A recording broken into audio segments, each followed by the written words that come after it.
Hi guys! So gagawa tayo ng ating DIY Agila Part 1. Nag-sketch ako dyan and then kinat ko yung ating rubber matting. Ang ating ginagawa ngayon is yung part ng neck. Parang top siya ng ating costume. So kinat ko lang siya dyan, yung ating rubber matting. Then next natin dyan, dinikitan natin yan ng ethnic fabric. Then nilagyan na natin ito ng wooden beads. Glue stick lang ang ginamit.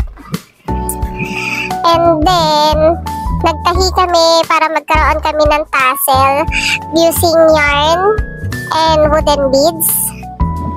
And then, tinahi lang namin yan doon sa may pinakalaylayan ng ating neck.